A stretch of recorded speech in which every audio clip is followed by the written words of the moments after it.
इंतहा ड्रामे की अगली किस्त में आप देखेंगे कि सज्जल अहमद के साथ जावेद साहब के ऑफिस से होकर आई है और इसकी राल टपक रही है। अहमद तो अभी ऑफिस ज्वाइन करने के काबिल नहीं, लेकिन वो तो है।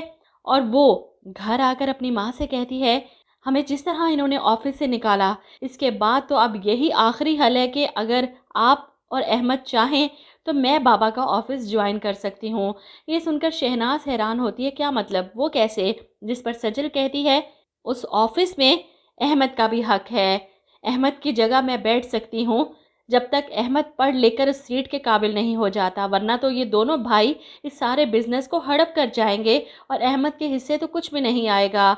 अब ये दोनों माँ बेटी पहुँच जाती हैं अस्मा के कमरे में बात करने के लिए कि अहमद की जगह सज्जल ऑफिस ज्वाइन करेगी जावेद साहब का। और ये सुनकर अस्मा हैरान होती हैं कि तुम तीनों को इस घर में रहने की इजाज़त दी। सज्जल फौरन इनकी बात काट कर कहती है, इजाज़त की हमें ज़रूरत नहीं है, यहाँ पर हम अपने हक से रह रहे हैं आंटी।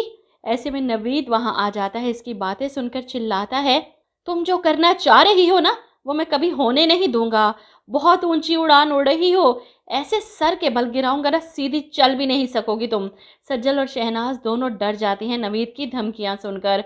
शहनाज बाहर आकर सज्जल को मना करती है कि तेवर देखे थे इसके, मैं कोई ख़तरा मोल नहीं ले सकती तुम्हारे और अहमद के लिए। अब अहमद सज्जल से कहता है, ये लोग इतनी आसानी से नहीं मानने वाले।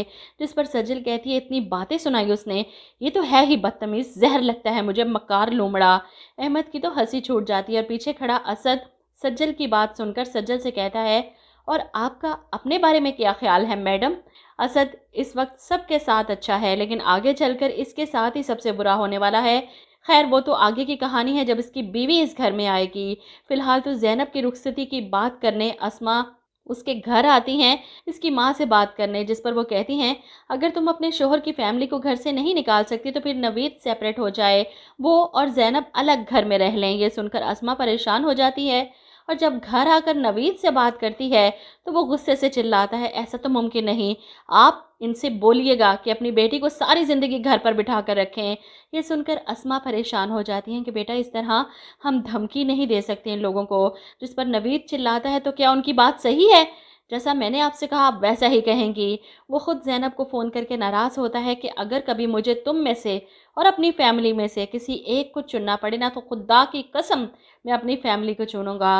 अब फैसला तुम्हारा है, तुम रुखसत होकर इस घर में आओगी वरना अपने घर ही पड़ी रहोगी। ज़ैनब ये सुनकर परेशान हो जाती है। वहीं इसकी माँ कमरे में आती है तो ज़ैनब रोते हुए इनको सब बताती है। ये सुनकर ज़ैनब की माँ इसे भड़काती है, ये सब कुछ अस्मा का किया धरा है, उसने अपने बेटे का ब्रेन वॉश किया है, इस शराफत का चोला उतार फेंका है इसने, इसका असल चेहरा सामने आ चुका है। सास होती है ज़ैनब, देख लो, ये है उस औरत की हकीकत। वो शादी से पहले ही ज़ैनब का दिल खट्टा करना चाहती है इसकी सास की तरफ से।